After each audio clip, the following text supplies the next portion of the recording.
हाँ तो दोस्तों आज अपनों जो बायोलॉजी को टॉपिक रहने वाला अभी टॉपिक को नाम की है कंकाल तंत्र। तो कंकाल तंत्र टॉपिक, इस टॉपिक के अंदर आप पढ़ांगा कि मानव शरीर को कंकाल के प्रकार को है। देखो कंकाल हर जीव में पायो जावे, लेकिन अपन विशेष तौर किसको पढ़ना है? मानव को कंकाल पढ़ना है। तो कंकाल तंत्र कितना प्रकार का है? कंकाल तंत्र शरीर की सुरक्षा करे, शरीर ने गति प्रदान करने को काम करे, ऐसा चीजा पढ़ांगा। कंकाल तंत्र के मां आप भी पढ़ांगा शरीर के अंदर कितनी हड्डियां हुए, कितनी उपास्थियां हुए, हाथ में कितनी हड्डियां हुए, पैर में, खोपड़ी में सबसे छोटी हड्डी, सबसे बड़ी हड्डी, सबसे मजबूत हड्डी, सबसे कमजोर हड्डी, सबसे लंबी हड्डी, सबसे छोटी हड्डी, इन सब की आज अपन चर्चा करने वाले हैं। कंकाल वास्तव में होता क्या है? अरे पीछे देखो, मानव कंकाल होता है ना, वो सब में एक जैसा पाया जाता है। मनुष्य शरीर के ऊपर अच्छे कपड़े पहन के और क्रीम पाउडर लगाकर कितना ही सुंदर बन जाए, लेकिन जब उसकी चमड़ी अधेड़ी जाती है, चमड़ी अधेड़ कर और उसका मांस उधेड़ा जाता है, तो अंतिम रूप से वो किस प्रकार का नजर आता है? यही सबका अंदर से एक ही चीज है, ये एक ही सांचा लिया गया है और सांचा लेकर ऊपर उसके चेहरे को चेंज किया गया है।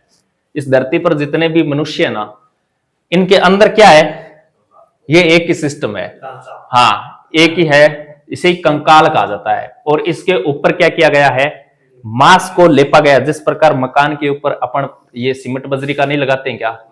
हाँ, उसके ऊपर इस प्रकार मांस को लपेट कर और अपने मकान के ऊपर कलर नहीं कर देते हैं क्या अच्छा सा? इस प्रकार उसके ऊपर चमड़ी लगा दी जाती है और कलर के ऊपर अपन डिजाइन मारते हैं, तो इसके ऊपर अच्छे से कपड़े पहन लिए जाते हैं और डिजाइन पर कहीं फूल वगैरह मार दिए जाते हैं। इस प्रकार इस पर क्रीम पाउडर लगा दिए जाते हैं, तो क्या सुंदर बन जाता है व्यक्ति। तो आज अपना जो मानव कंकाल तंत्र है, इसकी अपन बात करते हैं। तो बहुत ही शानदार ये अपना टॉपिक रहने वाला है। इनके अंदर देखो अस्थियों, संधियों, कंकाल विज्ञान, इन सभी की चर्चा करने वाले हैं। एक क्वेश्चन आपको हर एग्जाम में मिलता है, एक क्वेश्चन। नॉर्मली आप देखते होंगे मानव शरीर की सबसे मजबूत हड्डी कौन सी होती है? इस प्रकार का क्वेश्चन है। सबसे लंबी हड्डी, हाँ, अरे मैं बताऊंगा रीढ़ की हड्डी होती है, क्या होती है, पढ़ेंगे। हाँ, तो चलो शुरुआत करते हैं। सबसे पहले मैं थोड़ी सी चीजें बता देता हूं आपको। देखो कंकाल दो प्रकार का होता है, एक तो होता है आंतरिक कंकाल, एक होता है बाह्य कंकाल। बाह्य कंकाल जो नॉर्मली अपने को दिखता है, यानी वो भारी होता है, और भारी होता है तो दिखेगा अपने को। आंतरिक कंकाल दिखता है क्या? नहीं दिखता। आंतरिक कंकाल देखने के लिए चमड़ी अधेड़नी पड़ती है। स्कूल में अपने को मास्टर जी कहते थे चमड़ी अधेड़ दूंगा, तो चमड़ी अधेड़ने के बाद क्या नजर आता था? कंकाल। तो देखो बाह्य कंकाल क्या होता है? अपने बाह्य कंकाल है क्या? नहीं है। अरे अपने भी बाह्य कंकाल है। बाह्य कंकाल के उदाहरण होते हैं बाल, नाखून, पशुओं के खुर, सींग, पक्षियों की चोंच, ये सब बाह्य कंकाल के उदाहरण होते हैं। आंतरिक कंकाल है जो शरीर के अंदर हड्डियों का ढांचा होता है, वो आंतरिक कंकाल होता है। बाह्य कंकाल भी सुरक्षा करता है, आंतरिक कंकाल भी अपनी सुरक्षा करता है। किस प्रकार है? आंतरिक कंकाल अगर नहीं होता तो अपने शरीर के जितने भी अंग होते हैं ना, वो डैमेज हो जाते हैं। जैसे अपने हार्ट है, हार्ट के ऊपर कंकाल है, यानी क्या है? पसलियां है क्या? वो पसलियां क्या कर रही हैं? सुरक्षा कर रही हैं। गुर्दे, किडनी वगैरह सब यही क्यों सेट की गई हैं? क्योंकि यहाँ क्या पाई जाती हैं? पसलियों का ढांचा पाया जाता है, और वो चोट से क्या करता है? बचाता है अपने को। तो सबसे पहले मैं कंकाल की बात करूं तो कंकाल दो प्रकार का होता है, एक तो होता है बाह्य कंकाल और एक क्या होता है? अंतः कंकाल। बाह्य कंकाल जो बाहर पाई जाते हैं उसे बाह्य कंकाल कहते हैं। जैसे मानव के दांत, मानव के दांत किसका उदाहरण है? बाह्य कंकाल का उदाहरण है। बाल और नाखून बाह्य कंकाल का उदाहरण है। बने किसके होते हैं? कीरेटिन प्रोटीन के बने होते हैं। उसी प्रकार पशु के बाल, खुर, सींग, ये सब बाह्य कंकाल का उदाहरण है। बने किसके होते हैं? कीरेटिन प्रोटीन के बने होते हैं। पक्षी की चोंच, पंजा बाह्य कंकाल का उदाहरण है, कीरेटिन प्रोटीन के बने होते हैं। मछली के सल्क किसके बने होते हैं? कीरेटिन, वो भी बाह्य कंकाल का उदाहरण है। और कवक, कवक का जो कवच होता है ना, वो काइटिन का बना, काइटिन प्रोटीन का बना होता है, ये बाह्य कंकाल का उदाहरण होता है। उभयचर के अंदर जैसे मेंढक आता है, मेंढक में बाह्य कंकाल अनुपस्थित होता है। तो मेंढक को आप हाथ में लोगे ना, तो उसके न तो खुर पाए जाते हैं, न उसके ऊपर कोई सलक पाई जाती है, न सींग पाए जाते हैं, उसके कुछ नहीं पाया जाता। इसका मतलब मेंढक के क्या नहीं होता, बाह्य कंकाल अनुपस्थित होता है मेंढक के ऊपर। इसी प्रकार अंतः कंकाल की बात करें तो अंतः कंकाल तो अपन जानते ही हैं, अस्थि, अस्थि यानी हड्डी, बोन, उपास्थि कार्टिलेज से निर्मित शरीर के भीतर आधार और ढांचा प्रदान करता है, उसे क्या कहते हैं, अंतः कंकाल, आंतरिक कंकाल कहते हैं। वेरी इंपॉर्टेंट क्वेश्चन यहां से शुरू होता है। देखो, अस्थियों का अध्ययन क्या कहलाता है, ऑस्टियोलॉजी। अस्थि या हड्डियों का अध्ययन ऑस्टियोलॉजी कहलाता है। वहीं उपास्थि, उपास्थि का अध्ययन क्या कहलाता है, कॉन्ड्रोलॉजी। और तीसरा है मांसपेशी, मांसपेशी का अध्ययन मायोलॉजी। अरे डॉक्टर होते हैं ना, वो देखो ऑस्टियोलॉजिस्ट वगैरह इस प्रकार नाम होते हैं ना उनको, हाँ मायोलॉजिस्ट, ये क्या होते हैं, ये जिसका डॉक्टर होता है उसी का अध्ययन करता है, वो अध्ययन करता है तो उसी का डॉक्टर बनता है, तो उसके नाम क्या ये लग जाता है कि ये इसका डॉक्टर है। तो याद रखना, अस्थि का अध्ययन ऑस्टियोलॉजी, उपास्थि का अध्ययन कॉन्ड्रोलॉजी और मांसपेशी का अध्ययन मायोलॉजी कहलाता है। इसके आगे अपन बात करते हैं, तो हमारे शरीर के अंदर याद रखना मांसपेशियों की संख्या कितनी होती है, 639। वेरी इंपॉर्टेंट है, हमारे शरीर के अंदर मांसपेशी पाई जाती है। मांस की पेशी यानी पूरे शरीर में मांस पाया जाता है क्या, इससे खड़ा हो, खड़ा हो, बाहर निकाल दूं क्या, बैठ जा, तो साथ में नहीं लिखना, ध्यान इधर। शरीर के अंदर जो मांस की पेशी पाई जाती है उनकी संख्या कितनी है, 639। हमारे शरीर पर हर जगह मांस पाया जाता है क्या, मांस, मांस से भी शरीर की सुरक्षा होती है। आप ध्यान रखना, अगर कोई व्यक्ति के ऊपर मांस चढ़ा हुआ है ना, वो व्यक्ति कहीं टकराएगा तो उसके चोट कम आएगी, जबकि कोई दुबला पतला व्यक्ति कहीं टकराएगा तो उसके चोट अधिक आएगी, क्योंकि उसके ऊपर मांस की पेशियां नहीं है। अब अपन बात करते हैं हड्डियों की, तो याद रखना नवजात शिशु होता है ना, उसके अंदर हड्डियों की संख्या कितनी होती है, 300 प्लस होती है। याद रखना लगभग 300 ही होती है। और बच्चे के अंदर है, और वयस्क के अंदर हड्डियों की संख्या 206। बताओ ये भाई, बच्चे में इतनी होती हैं और वयस्क में इतनी हो जाती हैं। ये बच्ची खच्ची जो हड्डियां होती हैं, जैसे 94 हड्डियां कहां गिर जाती हैं, ये ये एक दूसरे के साथ जुड़ जाती हैं। छोटा बच्चा यानी नवजात शिशु होता है ना, उसकी हड्डियां टुकड़ों में होती हैं इस प्रकार। तभी तो छोटा बच्चा कहीं से गिर जाओ उसके चोट नहीं आती, और वो कितना ही मोड़ दो उसको चोट नहीं आती। क्यों कि उसकी हड्डियों में क्या होते हैं, छोटे छोटे जॉइंट होते हैं, और ये जॉइंट जुड़ जाते हैं, और जुड़ के लास्ट में क्या हो जाती हैं, 206 हड्डियां हो जाती हैं। और ये जॉइंट जुड़कर एक हार्ड शरीर बन जाता है, हार्ड ढांचा बन जाता है कंकाल का। और उसके अंदर टोटल कितनी हड्डियां होती हैं, 206 हड्डियां होती है, गिरती कहीं नहीं है, ये ध्यान रख लेना। वेरी इंपॉर्टेंट क्वेश्चन आता है। देखो, हड्डी को हड्डी से जोड़ रहे हैं क्या, बहुत बार क्वेश्चन पूछा हुआ है, दोनों क्वेश्चन है। हड्डी को हड्डी से जोड़ना क्या कहलाता है, स्नायु, या इंग्लिश का नाम याद रखना लिगामेंट। हड्डी को हड्डी से जोड़ा जाता है ना, तो ये स्नायु या लिगामेंट के द्वारा जोड़ा जाता है। जैसे आप देखते होंगे अपना घुटना होता है ना, घुटना ये इस प्रकार से जुड़ा होता है, और बीच में ये पटेला होता है, और घुटने के ऊपर की हड्डी और नीचे की हड्डी है ना, इस प्रकार धागों से बंधी होती है, इस प्रकार धागों से बंधी होती है। और इन धागों को क्या कहा जाता है, स्नायु या लिगामेंट। कभी चोट लगने के बाद डॉक्टर कहता है लिगामेंट खराब हो गए, बोलता है ना, कुछ नहीं, ये धागे है ना, ये धागे फ्रैक्चर हो जाते हैं बस। तो धागे या लिगामेंट क्या होता है, हड्डी को हड्डी से जोड़ते हैं, उसे क्या कहते हैं, लिगामेंट। तो शरीर क्या होता है, अपन पैर को घुमाते हैं या हाथ को घुमाते हैं तो दर्द होने लगता है, क्यों कि ये फ्रैक्चर हो गई, हड्डी को हड्डी से जोड़ रखा था और ये फ्रैक्चर हो गए। छोटे छोटे धागे में संरचना होती है ये। एक क्वेश्चन आता है, हड्डी को पेशी, हड्डी को ही अस्थि बोलते हैं, बोन बोलते हैं इसको, हड्डी को पेशी, पेशी मतलब है मांसपेशी और कुछ नहीं। अपने मांस और हड्डी को आपस में जोड़ने का काम कौन करता है, कंडरा। कंडरा याद रखना, इंग्लिश का नाम याद रखना टेंडन, दोनों आ सकते हैं, इंग्लिश वाला भी आ सकता है। तो हड्डी को पेशी से जोड़ने का काम करता है कंडरा या टेंडन, और हड्डी को हड्डी से जोड़ने का काम कौन करता है, स्नायु या लिगामेंट। वेरी इंपॉर्टेंट दोनों क्वेश्चन, बहुत बार एग्जाम में आए हुए हैं, दोनों को याद कर लेना। इसके अलावा आगे अपन चलते हैं तो बात करते हैं मानव शरीर के सुपरलेटिव्स। ये क्या है, देखो जो शरीर से संबंधित जितने भी पूछे जाते हैं ना, मानव शरीर की सबसे मजबूत हड्डी कौन सी है, सबसे बड़ी हड्डी कौन सी है, सबसे कमजोर हड्डी कौन सी है, सबसे छोटी हड्डी कौन सी है, इनसे संबंधित वेरी इंपॉर्टेंट क्वेश्चन पूछा जाता है। सबसे पहले मैं बात करता हूं देखो जबड़े की। अरे जबड़ा पाया जाता है क्या? जबड़ा याद रखना, जबड़े की हड्डी सबसे मजबूत हड्डी होती है। ये जबड़े की हड्डी होती है ना नीचे वाली, ये शरीर की सबसे मजबूत हड्डी होती है और इसका नाम होता है मेंडिबल। नाम क्या होता है? मेंडिबल। क्वेश्चन आता है शरीर की सबसे मजबूत हड्डी, या तो ऑप्शन में आएगा जबड़ा, जबड़ा नहीं आएगा तो ये नाम आएगा मेंडिबल। जबड़े की हड्डी को ही क्या नाम है इसका? मेंडिबल है। क्वेश्चन आए कि सबसे मजबूत पेशी, यानी मांस की पेशी भी तो है, तो पेशी भी मजबूत ही होगी, कोई कमजोर होगी, तो वह जो जबड़े की ऊपरी पेशी होती है ना वो भी मजबूत ही होती है, उसका नाम क्या होता है? मेसेटर। तो शरीर की सबसे मजबूत हड्डी मेंडिबल, जबड़े की हड्डी को कहते हैं मेंडिबल। शरीर की सबसे मजबूत पेशी मेसेटर, याद रखना इसको। क्वेश्चन देखो कान के बारे में क्या क्वेश्चन बनता है? सबसे छोटी अस्थि क्या है? स्टेपीज। एक कान के अंदर 3 अस्थि पाई जाती हैं, 3 इधर वाले में 3 इधर वाले में, टोटल कितनी हो गई? 6। तो कान की अस्थि सबसे छोटी हड्डी होती है, शरीर की सबसे छोटी, उसका नाम क्या होता है? स्टेपीज। एक होता है सबसे छोटी पेशी स्टेपीडियस, ये भी कान के अंदर ही पाई जाती है।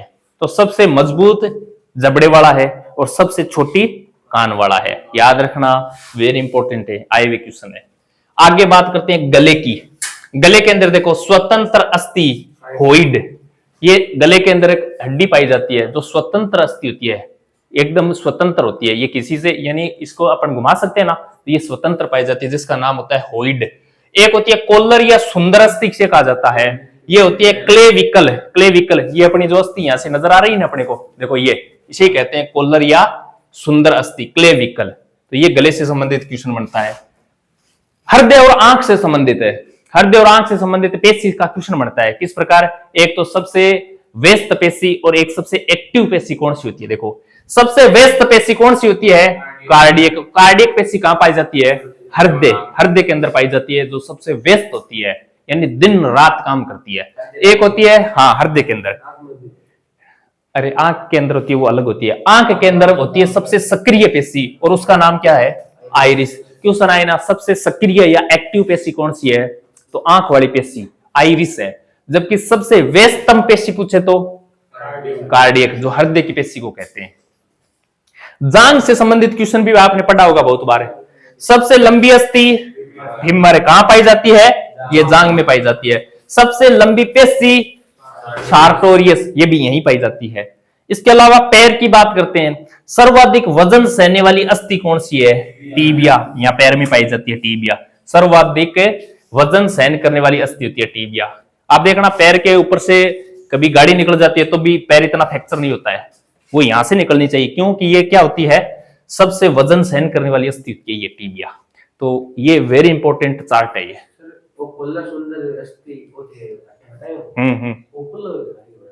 कौन? अरे ये ऐसे ही दिखा रहा है, ये गले के लिए बोल रहा है, ये गले का तीर है यहाँ पर, और यहाँ नीचे देखो ये इस प्रकार की अस्थि होती है ना, ये होती है वो कोलर सुंदर अस्थि। जो महिलाएं जो ये हार वगैरह धारण करती है ना, वो इसी हड्डी के ऊपर करती हैं, यही होती है कोलर वाली। आगे अपन बात करते हैं, देखो कुल अस्थि कितनी है? 206। इनको 2 भागों में विभाजित किया गया है। 206 अस्थियों को 2 भागों में विभाजित किया गया है। किस प्रकार? मैं के अंदर खड़ा हूं, नींद आ रही है तेरे को? अब पीछे वालों को नहीं दिखाई दे रहा, जा मुंह धो क्या? देखो मानव वयस्क मानव शरीर के अंदर कितनी अस्थियां पाई जाती हैं? 206। इन 206 अस्थियों को 2 भागों में विभाजित किया गया है। एक तो क्या नाम दिया गया है? अक्षीय कंकाल, अक्षीय कंकाल, और दूसरा अनुबंधीय कंकाल। अक्षीय कंकाल क्या होता है? अनुबंधीय कंकाल क्या होता है? देखो अक्षीय कंकाल जो अपना शरीर है ना, यहां से लेकर यहां तक जो मेन शरीर, खोपड़ा, चेहरा और ये अपनी ये होती है ना पसलियां, ये और रीढ़ की हड्डी, ये इतना मामला होता है अक्षीय कंकाल का। अनुबंधीय यानी इससे बंधे हुए क्या है? अपने हाथ और पैर, इनको अनुबंधीय कंकाल नाम दे दिया गया, अनुबंधीय अस्थियां नाम दे दिया गया, और कुछ नहीं है। तो अक्षीय के अंदर याद रखना, अक्षीय के अंदर 80 अस्थि पाई जाती हैं। तो अक्षीय से 80 याद रख लेना, याद रख लोगे क्या? अक्षीय कंकाल के अंदर कितनी अस्थियां पाई जाती हैं? 80। तो बच गई कितनी? 126, वो अनुबंधीय कंकाल के अंदर पाई जाती हैं। अब देखो शरीर का मुख्य अक्ष जो महत्वपूर्ण अंगों की रक्षा करता है, सिर, वक्ष और रीढ़। ये देखो, ये इतना ही मामला है। कौन सा? अक्षीय कंकाल का। और इसके अंदर कितनी अस्थि पाई जाती हैं? 80। बच गई 126 जो अनुबंधीय कंकाल के अंदर पाई जाती हैं। अनुबंधीय, इसके साथ और क्या बंध सकते हैं? 2 हाथ और 2 पैर बंध सकते हैं। देखो ये रही। शरीर को गति और सहारा प्रदान करने वाले तंत्र हाथ, पैर और मेखलाएं। ये हाथ, पैर और ये मेखलाएं हैं। ये कौन से के अंदर आती हैं? अनुबंधीय। और इनके अंदर कितनी अस्थियां पाई जाती हैं? 126 अस्थियां पाई जाती हैं। तो मानव शरीर के अंदर जो कुल अस्थियां, इनको 2 भागों में विभाजित किया गया है, 80 और 126। 80 वाले को अक्षीय कंकाल, 126 वाले को अनुबंधीय कंकाल के नाम से जाना जाता है। शरीर का जो मुख्य पोर्शन है वो अक्षीय के अंदर आता है। अनुबंधीय हाथ और पैर और मेखलाएं किसके अंदर आती हैं? अनुबंधीय के अंदर। और मुख्य वो अक्षीय के अंदर आता है। याद कर लोगे क्या? इनके क्वेश्चन आते हैं, अनुबंधीय के अंदर कितनी अस्थियां पाई जाती हैं, अक्षीय के अंदर कितनी अस्थियां पाई जाती हैं। अब देखो, सबसे पहले अक्षीय कंकाल की बात करते हैं। कितनी अस्थि? 80 अस्थियां पाई जाती हैं। किस प्रकार पाई जाती हैं? वेरी इंपॉर्टेंट है चीजें। देखो, सिर यानी हेड, कितनी अस्थियां हैं? इस खोपड़े के अंदर कुल 29 अस्थियां पाई जाती हैं। कितनी? 29 अस्थियां। इसके बाद एक होता है वक्ष या चेस्ट। चेस्ट के अंदर कितनी? 25। और एक होता है रीढ़। रीढ़ की हड्डी में 26। इन तीनों का योग कितना होता है? 80 होता है। अब खोपड़े के अंदर देखो 29 अस्थि पाई जाती है। क्या किस प्रकार होता है? सबसे पहले कपाल या क्रेनियम, कितनी अस्थियां? 8 है। अपने शरीर का जो ऊपर वाला हिस्सा है ना, इसे कहा जाता है कपाल। अपन कभी बोलते हैं ना, कपाल फोड़ दूंगा, तो ये कपाल ऊपर ही होता है। इस कपाल के अंदर कितनी अस्थियां होती हैं? 8। जब भी शरीर यानी अपने सर का ऑपरेशन होता है ना, तो इन कपाल की अस्थियों को सबसे पहले काटा जाता है यहां से, और काट के फिर इसके अंदर घुसा जाता है और यहाँ ऑपरेशन किया जाता है। तभी तो सर का ऑपरेशन सबसे हार्ड ऑपरेशन होता है, क्योंकि ये कपाल की अस्थियां होती है ना, ये हार्ड होती हैं। और इस मस्तिष्क का ऑपरेशन करने के लिए अपने को कपाल की अस्थियों को क्या करना पड़ता है? काटना पड़ता है। तो कपाल के अंदर जिसे क्रेनियम कहा जाता है, कितनी अस्थियां पाई जाती हैं? 8। यहां पाई जाती हैं ये 8 अस्थियां। चेहरा होता है ना अपना, ये आगे का, इस चेहरे में कितनी अस्थियां पाई जाती हैं? 14 अस्थियां। कान के अंदर 6, एक कान के अंदर 3, तो दोनों में 6। कान की अस्थियों को याद कर लेना, MIS। अरे मिस करते हो क्या? किसको? मेलियस, इंकस और स्टेपीज। MIS कान की 3 अस्थियां हैं, जिसमें से स्टेपीज को तो अभी पढ़ा था, शरीर की सबसे छोटी अस्थि, अभी तो पढ़ गए हैं। एक और क्या होता है? एक होता है होइड, जो क्या होती है? स्वतंत्र अस्थि, जो गले में पाई जाती है। क्या? बिल्कुल गले में पाई जाती है, जिसका नाम क्या है? होइड। ये गले की अस्थि होती है, स्वतंत्र अस्थि। आ जाओ वक्ष या चेस्ट के अंदर 25 अस्थियां। 25 में से 24 तो ये बाहर चारों आपको नजर आ रही है ना, ये 24 होती हैं। पसलियां, जोड़ी की बात करें तो 12, और एक इनके बीच में होती है जो इनको जोड़ने का काम करता है। देखो ये बाहर से नजर आ रहे हैं क्या? देखो घूम घूम के आ रही है दोनों तरफ। ये कितनी है? ये जोड़ी की बात करें तो 12 है, और संख्या की बात करें तो 24 है। ये आकर देखो इससे जुड़ रही है क्या? ये एक देखो तलवार सी या चक्कू सा नजर आ रहा है क्या? ये इससे जुड़ रही है क्या? इससे जुड़ रही है। इसका नाम क्या होता है? स्टर्नम। और इस संख्या में कितनी होती है? ये 1 होती है। तो जोड़ी पसलियों की संख्या, जोड़ी की बात करें तो 12, और संख्या में 24। पसलियां किससे आके जुड़ती हैं? स्टर्नम से आके जुड़ती हैं। याद रखना, ये पसलियों का आपस में जोड़ वाली अस्थि कौन सी है? स्टर्नम है। इसके अलावा इसके पीछे देखो ये नजर आ रही है क्या? और ये क्या है? रीढ़ की हड्डी। इसके अंदर कितनी अस्थियां? 26 अस्थियां पाई जाती हैं। ये इस प्रकार होता है। देखो ये इसके अंदर ये जोड़ होते हैं, और इन सभी के अंदर 26 अस्थियां पाई जाती हैं। वयस्क कशेरुक दंड के अंदर 26 अस्थियां पाई जाती हैं। सबसे बड़ी कशेरुका एटलस होती है। क्या होती है? एटलस होती है। इसके अंदर रीढ़ की हड्डी में सबसे बड़ी हड्डी की बात करें तो वो कौन सी है? एटलस है। यह है अपना अक्षीय कंकाल। अक्षीय कंकाल के बाद कौन सा कंकाल था? अनुबंधीय। देखो बात करते हैं, अनुबंधीय कंकाल के अंदर कितनी अस्थियां थी?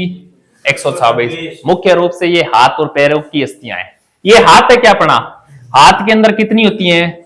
60। एक हाथ के अंदर 30 ही होती हैं। तो अपने हाथ हैं कितने? 2। तो बोलो कितनी अस्थि होगी? 60 अस्थि होगी। हाथ के अंदर जो आप बॉडी फुलाते हो ना, के देखो कैसी है, इसके अंदर कौन सी अस्थि पाई जाती है? ह्यूमरस।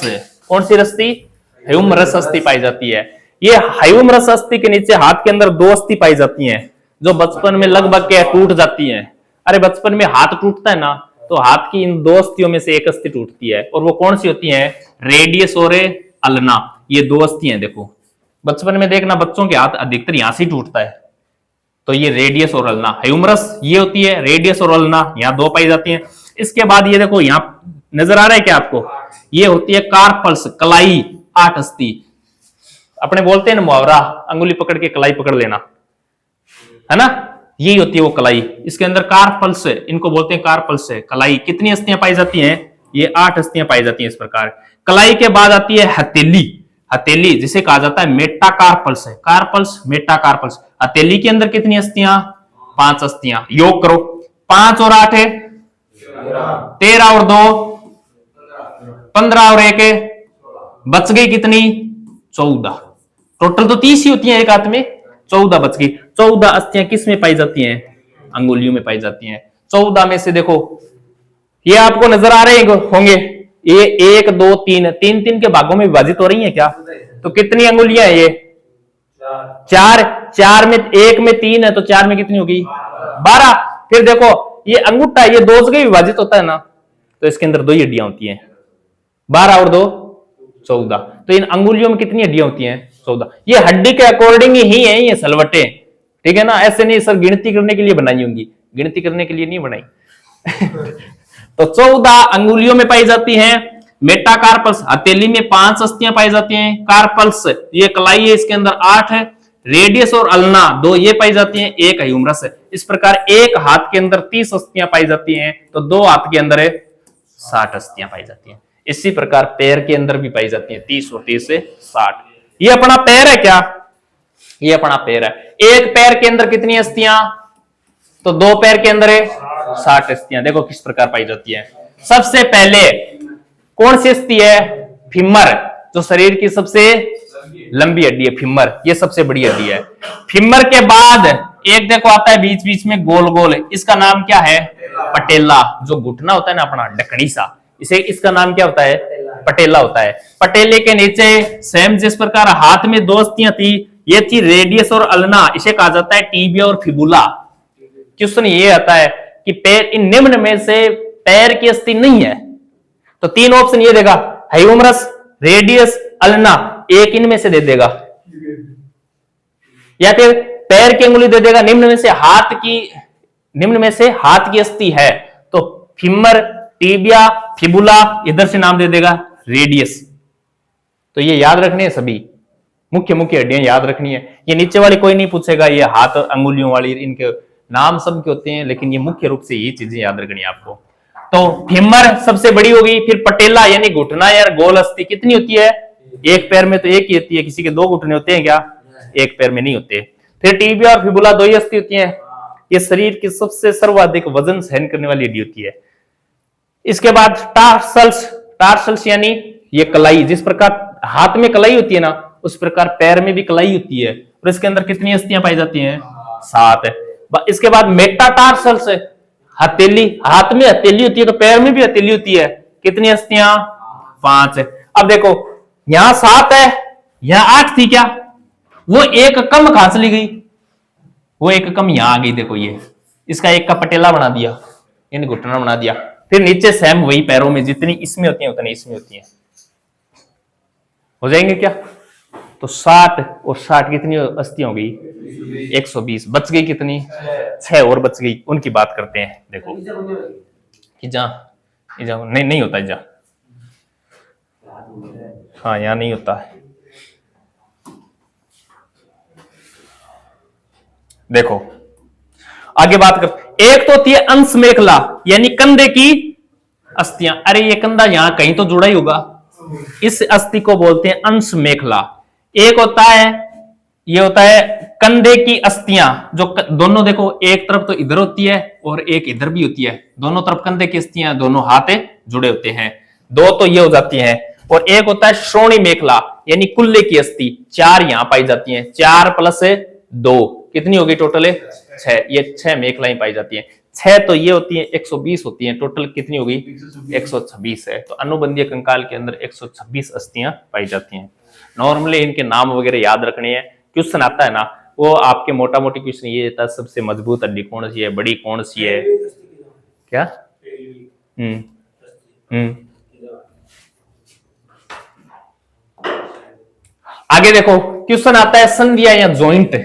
संधियां या जॉइंट से संबंधित गति का विज्ञान है, यानी अपने शरीर के अंदर ऐसी अस्थियां हैं जो गति करती हैं क्या? अरे ऐसे जॉइंट है जो गति करते हैं, जैसे हाथ के अंदर अस्थि है क्या? अरे यहां और यहां अस्थि हड्डी है ना, और गति कर रही है क्या? कितने कोण पर गति कर रही है ये? कितने कोण पर है? 180 डिग्री। अरे ये 180 डिग्री कोण नहीं है क्या? अब ये 0 डिग्री हो गया, 180 से ज्यादा थोड़ी नहीं कर रहा है, नहीं कर रहा। अपनी नाड़ है वो भी गर्दन कितनी डिग्री का गति करती है? 180 की करती है। देखो यहां से लेकर यहां तक ही देख सकते हैं। अगर पीछे और 360 होती तो कितना अच्छा काम हो जाता, पीछे मुड़ मुड़ के नहीं देखना पड़ता। हाँ, इसी प्रकार पैर भी कितने डिग्री तक गति करता है? 180 तक ही गति करता है, आगे थोड़ी गति करवा लोगे इसको, नहीं करता। हाँ, अब इधर देखो, इस चीज को समझो। संधि या जॉइंट होते हैं ना, दो प्रकार के होते हैं, एक तो अचल संधि होती है और दूसरी चल संधि। अचल संधि क्या होती है? जिसमें गति क्या हो? असंभव, जो गति नहीं करता उसे अचल संधि कहते हैं। जिसके अंदर क्या नहीं हो? गति नहीं हो। उदाहरण है जैसे कपाल के 8 अस्थियां। अरे खोपड़ा घूमता नजर आ रहा है क्या कहीं किसी का? नहीं घूमता, ये अचल संधियां हैं, इसके अंदर गति नहीं हो सकती। पसलियां और स्टर्नम के जोड़ होते हैं, पसलियां और स्टर्नम के जोड़ होते हैं, इनमें अचल संधि होती है, फिक्स जॉइंट होते हैं ये। इसी प्रकार चल संधि यानी जिसमें गति संभव होती है, और ये दो प्रकार की होती है। एक तो होती है अपूर्ण संधि और पूर्ण संधि। अपूर्ण संधि के अंदर देखो अति अल्प है, बहुत कम गति होती है। जैसे ये एक देखो गेट नजर आ रहा है क्या आपको? दरवाजा कितना घूमता है? 180 डिग्री के कोण पर घूमता है, या कुछ दरवाजे 90 डिग्री के कोण पर ही घूमते हैं। तो इसके अंदर क्या होता है? अति अल्प गति होती है। उदाहरण देखो कशेरुकाओं के जॉइंट, इलियम और इस्चियम प्यूबिस का कमर या जोड़, ये इस प्रकार की जो गति होती है ना, ये सब 180 डिग्री कोण पर है। जैसे ये जोड़ है, अपन नीचे झुकते हैं और झुककर वापस हो जाते हैं, तो या तो 90 डिग्री तक झुक सकते हैं, इसके अलावा झुक सकते हैं क्या? नहीं। तो ये क्या होती है? अपूर्ण अस्थि, यानी अति अल्प गति होती है, बहुत कम गति होती है। एक होती है पूर्ण संधि, जिसमें पर्याप्त गति 5 प्रकार की होती है। कौन कौन सी? देखो, कंदुक खलिका यांत्रिक कार्य होता है। इसके अंदर कौन कौन से? देखो, अंश मेखला यानी कंधे और हाथ की अस्थि। एक होती है श्रोणी मोखला, कुल्ला यानी पैर, कुल्ला और पैर के बीच की जो होती है ना अस्थि, इसे क्या कहा जाता है? कंदुक खलिका। ये संधि के प्रकार है। एक होता है ग्लाइडिंग संधि, इस प्रकार की जो होती है, देखो कलाई व टखने का जोड़, ये ग्लाइडिंग ही होता है, यानी अपने इस हाथ को थोड़ा ही हिला सकते हैं, ये ग्लाइडिंग संधि होती है। एक होता है सैंडल संधि, ये कौन सी संधि होती है? ये होते हैं अंगूठे का जोड़, इसको सैंडल संधि कहा जाता है। एक होता है हिंज या कब्जा संधि, जैसे ये कब्जा होता है ना, इस प्रकार की संधि को, जैसे कोने व घुटने का जोड़। ये कब्जा 180 डिग्री तक ही घूम सकता है क्या? घूम सकता है। ये कब्जा देखो पूरा इस प्रकार हो जाएगा, और इसको वापस 0 भी कर सकते हैं। इसी प्रकार कोने और अपने जो घुटनों की जो गति है वो 180 डिग्री तक की होती है क्या? तो इसे नाम दे दिया हिंज या कब्जे की संधि। जो गेट के अंदर कब्जे नहीं लगते हैं क्या, सेम नाम दे दिया। एक होता है खुंटी या धुराग्रह संधि, ये कहां पाई जाती है? गर्दन के जोड़ को खुंटी या धुराग्रह संधि कहा जाता है। तो ये इतने जो संधियां हैं, ये पूर्ण संधियों के 5 प्रकार हैं। इसके अलावा जो रोग होते हैं हड्डियों से संबंधित, वो किस प्रकार के रोग होते हैं? देखो, कंकाल तंत्र के रोग की बात करें तो गठिया रोग सुना होगा आपने। गठिया रोग होता है यूरिक अम्ल के जमाव हो जाता है, यूरिक अम्ल के जमाव के कारण गठिया रोग होता है। और उसमें प्रभाव क्या होता है? इसका लक्षण या प्रभाव जोड़ों में दर्द होना, उसे गठिया रोग कहते हैं। एक होता है टिटेनी, कैल्शियम की कमी मांसपेशियों में क्या हो जाता है? एंठन हो जाता है, इसे टिटेनी रोग कहते हैं। एक ओस्टियो अर्थराइट्स, ये कौन सा रोग होता है? ये वृद्धावस्था में होता है, जोड़ों की झिल्ली में क्या आ जाता है? सूजन आ जाता है। ओस्टियोमाइलाइसिस, इसके अंदर क्या होता है? स्ट्रेप्टोफाइलोकोकस जीवाणु की वजह से होता है, हड्डियों में दर्द या संक्रमण हो जाता है। एक होता है ओस्टियोमाइनेलियस ग्रेविस, ये किसके कारण होता है? स्व प्रतिरक्षा रोग होता है, इसके अंदर हड्डियां क्या कर देती हैं? खराब होने, तंत्रिका तंत्र हड्डियों को क्या करने लग जाता है, नष्ट करने लग जाता है। ओस्टियोपोरोसिस, ओस्टियोपोरोसिस होता है एस्ट्रोजन की कमी से या फिर पीटीएच हार्मोन की अधिकता से, इनकी वजह से होता है ओस्टियोपोरोसिस। इसके अंदर अस्थि छिद्रण यानी हड्डियां कमजोर होने लग जाती हैं। रिकेट्स या ओस्टियोमलेशिया, ये तो अभी पढ़ गए, ये तो विटामिन के अंदर विटामिन डी की कमी से होता है क्या, तो बच्चों के अंदर तो रिकेट्स होता है और वयस्क के अंदर ओस्टियोमलेशिया रोग हो जाता है। तो ये हड्डियों से संबंधित रोग हैं, याद कर लेना इनको। इसके आगे बात करते हैं तो वेरी इंपॉर्टेंट चीजें हैं ये देखो। एक तो क्वेश्चन आता है जयपुर फुट, जयपुर फुट कुछ नहीं, ये कृत्रिम पैर है। ये कुछ लोगों के पैर कट जाते हैं ना, तो उनको कृत्रिम पैर दिए जाते हैं और कृत्रिम पैर के लिए ये जयपुर फुट बनाया गया था। और ये कृत्रिम पैर है, इसका निर्माण किसने किया था, डॉक्टर पीकेएस सेठी ने। वेरी इंपॉर्टेंट क्वेश्चन है, पूछा हुआ क्वेश्चन है ये। इसके अलावा अपन और क्या बात कर सकते हैं, जैसे ये है अस्थि प्रक्रिया। ओस्टियोजेनेसिस किसे कहा जाता है, ओस्टियोजेनेसिस कहा जाता है अस्थियों के निर्माण की प्रक्रिया को ओस्टियोजेनेसिस कहा जाता है। एक नाम आता है ओस्टियोप्लास्टी, क्षतिग्रस्त हड्डियों को ठीक करने की विधि को क्या कहा जाता है, ओस्टियोप्लास्टी कहा जाता है। एक नाम आता है रसायन एवं मजबूती से संबंधित है, अपन ने पढ़ा होगा POP, plaster of Paris, gypsum से ही तो बनाया जाता है, जिप्सम में बनाया जाता है प्लास्टर ऑफ पेरिस। टूटी हड्डियों हेतु लेपन किया जाता है, टूटी हड्डी के ऊपर डॉक्टर लेपन करता है ना, वो किसका करता है, पीओपी का ही करता है। वो क्या होता है पीओपी, Ca2SO4 हाफ H2O। अरे जिप्सम के अंदर यहाँ दो होते हैं जल के अणु, और गर्म करने के बाद आधा जल का अणु रखा जाता है और वही क्या बन जाता है, पीओपी। पढ़ा था आपने। कैल्शियम है, हड्डियां कैल्शियम की बनी होती हैं क्या, बिल्कुल बनी होती है, हड्डियों को मजबूत बनाने वाला प्रमुख तत्व है ये। और क्या है देखो, पेशी है, तथ्य, ये पेशी होती है ना, मांसपेशियों का लाल रंग मायोग्लोबिन के कारण होता है। अरे मांस का लाल रंग होता है ना, मांसपेशी यानी मांस की बात कर रहा है, इसका लाल रंग किसके कारण होता है, मायोग्लोबिन के कारण होता है। और क्या है, और कुछ नहीं है। इसके क्वेश्चन किस प्रकार के आते हैं, क्वेश्चन देख लो। नवजात शिशुओं में हड्डियों की संख्या लगभग कितनी होती है, 300। ये लगभग होती है, कोई फिक्स नहीं है, ध्यान रखना। मानव शरीर में कितनी मांसपेशियां पाई जाती हैं, 639। अस्थियों को मांसपेशियों के आपस में जोड़, अस्थि को मांसपेशी से जोड़ रहे हैं क्या, कंडरा या टेंडन। वेरी इंपॉर्टेंट क्वेश्चन नहीं है। मनुष्य के शरीर में पसलियों की कुल संख्या 24 होती है, जोड़ी पूछ ले तो 12। ऑस्टियोलॉजी किसका अध्ययन है, हड्डियों का अध्ययन है।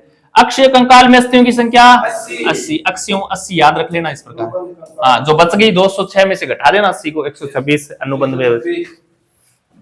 कपाल में अस्थियों की संख्या 8 होती है, कैर्नियम कहा जाता है इसको, कपाल की अस्थियां। ये देखो हिंज जोड़ कहां होता है, कोहनी में होता है हिंज जोड़। एक वयस्क मनुष्य के कशेरुक दंड यानी रीढ़ में कशेरुकाएं होती हैं, 26 अस्थियां होती हैं। कोहनी, घुटने तथा अंगुलियों के पोरों पर उपस्थित संधियां हैं, कब्जा संधि कहा जाता है इनको, कब्जा संधि। जो अंगुलियों में जो संधियां होती हैं इसका नाम होता है कब्जा संधि। मानव शरीर की सबसे छोटी अस्थि कहां उपस्थित होती है, मध्य कर्ण में, जिसका नाम क्या है, स्टेपीज, कान में पाई जाती है मध्य कर्ण में। हड्डियां एक दूसरे से संधियों द्वारा जुड़ी रहती हैं क्या, इसका अध्ययन कहलाता है ऑर्थोलॉजी। आगे देखो किस प्रकार का क्वेश्चन है। टूटी हड्डियों को जोड़ने हेतु लेपन किया जाता है, पीओपी, प्लास्टर ऑफ पेरिस का। सूत्र क्या होता है, Ca2SO4 हाफ H2O यानी आधा जल का अणु, हाफ H2O। निम्नलिखित में से कौन सा एक रोग स्व प्रतिरक्षण है, यह है मिस्थेनिया ग्रेविस। यह स्व प्रतिरक्षण रोग है, मिस्थेनिया ग्रेविसी। हड्डियों को मजबूत बनाने वाला तत्व है कैल्शियम Ca। शल्य क्रिया में ऑर्थोप्लास्टी क्या है, अरे टूटी हुई हड्डियों को जोड़ना, कुल्ले के जोड़ का प्रतिस्थापन करना। ऑर्थोप्लास्टी यानी कुल्ले का जो जोड़ होता है ना, उसको प्रतिस्थापन करना, फिर से स्थापित करना, प्रतिस्थापन। टिटेली रोग किस तत्व की कमी से होता है, कैल्शियम की कमी से हो जाता है। अस्थियों का निर्माण किन कोशिकाओं से होता है, ओस्टियोब्लास्ट कोशिकाओं से अस्थियों का निर्माण होता है। अरे आरबीसी का निर्माण कहां होता है बताओ, बोलो, आरबीसी का निर्माण कहां होता है, कहाँ होता है? हाँ, अस्थि मज्जा में, अस्थि मज्जा में। ये हड्डियां होती है ना अपनी, अरे इस प्रकार ही तो होती है अपनी हड्डियां। अरे ये हड्डी है क्या? ये हड्डी है। इस हड्डी के अंदर एक गुहा होती है, गुहा यानी खाली स्थान है। अरे खोखला स्थान या खाली स्थान होता है हड्डी के अंदर, इसे क्या कहा जाता है? मज्जा। और इसी के अंदर आरबीसी का क्या होता है? निर्माण होता है। तो आरबीसी का निर्माण हड्डियों में ही होता है, इसलिए इसका निर्माण अस्थि मज्जा कहती है। इसी प्रकार होता है डब्ल्यूबीसी का भी, व्हाइट ब्लड सेल्स। तो आज के लिए अपना ये टॉपिक इतना ही है, वेरी इंपॉर्टेंट टॉपिक है। इसके जितने भी जो पार्ट हैं उनको पढ़ लेना, जितने भी क्वेश्चंस हैं उनको निकाल लेना।